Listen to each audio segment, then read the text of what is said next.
Well, I think I don't understand why people are not taking him seriously, because you read about it historically in other countries that they didn't take the people seriously. I think Hitler, Mussolini, they're fools and clowns. Well, and I hear it. There's some people. I mean, who does not think that this guy is going to do exactly what he says he's going to do? Right. He's done it already. Right. And then what? We're going to sit around and say, what? We told you so? Or whoever, I told you so? It's going to happen. If he gets elected, it's going to change this country for everybody. And they might think that it's going to make their life better, or they just want to, excuse my French, literally.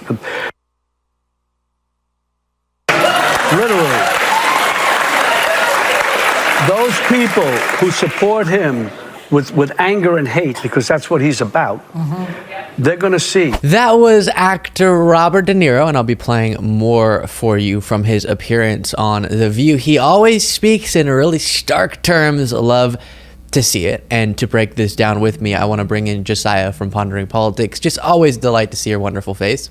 Likewise, Luke, likewise. So before playing more from this, De Niro is one of those people who doesn't really hold back.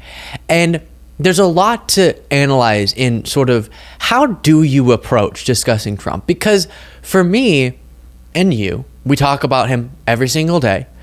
Gosh, think about that. Think how many hours we've spent listening to his voice. That's unfortunate. But on camera and then prepping off camera, it's a disaster. But he has the best voice, Luke. Some would say the very best, okay? I don't know what you're talking about. You should be so honored. And so our audiences too, a lot of them are really avid political consumers. So it seems like everyone gets it. And De Niro there sort of premises his argument based on that. How could you not understand that Trump's going to do what he's saying he's going to do? He's such a threat. I've seen him in a lot of interviews just sort of go, how could anyone support this guy? And I feel that too. But I'm also realizing in my big sort of repetitive statement lately has been people don't get it. They don't understand the stakes. They don't understand what Trump tried to do and what he intends on doing in a second term. So how do we both speak in really stark, sometimes aggressive terms because this moment justifies it, and not make people think, wow, you're so hyperbolic, because they aren't yet informed on the fact that Trump really is the threat that he is? Yeah, so it's we talked about this before, but it really is mind-boggling to fathom just how lucky Donald Trump is. Now, he of course says, I'm not lucky at all. I am the most persecuted man in the history. Nobody's been treated quite like me. But he is so advantaged and so privileged, not just in terms of wealth, not just in terms of the legal accommodations, but also the media landscape. They just don't get how to cover this guy. And there's so many vectors by which we could approach this, because you say it's that the American people aren't informed on it. I think that's part of it. I also think they have been informed and have forgotten. And listen, you and I have talked about this. We struggle with this too. How many times have you and I in like these public collaborations and also in many private conversations where one of us will say something terrible that Trump did, which in and of itself, by itself, would have literally destroyed a political career 15 years ago. But we forgot about it. I forgot Trump did that. I totally forgot that Trump did that. So, and you and I obsessively follow politics. It's quite literally our profession, and even we struggle with it. So I do have some sympathy here for, the everyday American who doesn't follow politics the way we do, because it's impossible to track. And then the media doesn't cover it very well. So to me, it's like all of this together. And also, I think the privilege of being an American in the sense that fascism is for other people. Fascism hurts other countries. We defeated fascism in the 40s, right? We couldn't possibly fall victim to it ourselves. And it's ridiculous. It absolutely is. It's sort of that thing of, in politics, Trump has apparently shown us, if you do one horrible thing, you're perceived to have done a horrible thing. If you do 10,000 horrible things, people forget you did one horrible thing. Or you're perceived to have done one horrible thing. That too. Yeah. And it really is flooding the zone, as Steve Bannon said in a strategic sense, but flooding the zone with feces. Just you put so much horrible things out there that people then forget about any particular won. Before saying more, here is more from The View. He's done everything. What more do you need? I'm going to pause your viewing of this video super quickly to ask you to subscribe to the YouTube channel. Just click that subscribe button, and right next to it is the join button. So you can become a member to get the daily bonus show by clicking that join button. Back to the video. It's almost like he wants to do the worst that he could possibly do to show this country. His slogan.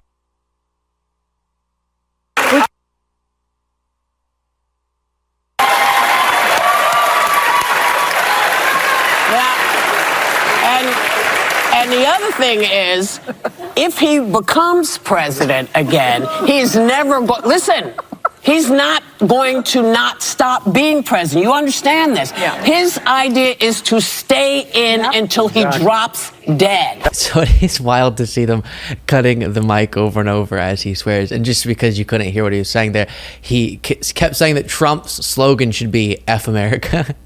Oh. And that's what he kept saying that was muted out.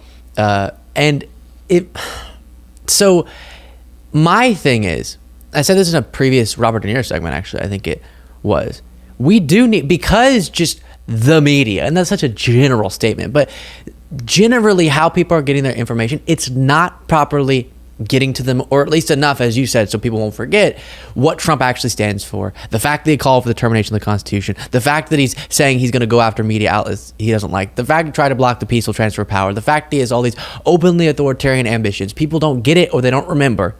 And so it's going to take before November, clearly, as the polling is showing, every single person with influence and not with influence, just in your personal life, to go out there and speak in stark terms about this to wake people up, because people are honestly sleepwalking into autocracy. That is so frightening. And Josiah, I know we had a sort of shared experience I think will give people insight into the troubled situation we're in this country.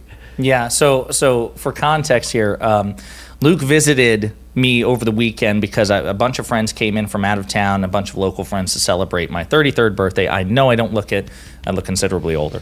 And during that occasion, it was enormously fun, but a childhood friend of mine, one of my close friends who is a conservative, showed up, and just serendipitously, he and Luke spent, I would say, 50% of the time talking about politics. I'm a blast at parties. Listen, it was fun. You loved it. He loved it. He said so afterwards. You said so afterwards. I can independently corroborate.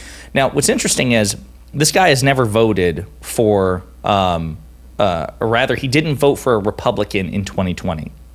He voted for Trump in 2016. He voted for President Obama in 2012, the first election in which he and I could vote. So he has a bipartisan voting record, but he would tell you he's a conservative. He cares very much about outlawing abortion. He is a staunch supporter of Second Amendment rights. And in my opinion, he tends to grade Republicans a bit on a curve, even though he would say he doesn't do so irrationally. It's just they're the more immediate political proxies for his views.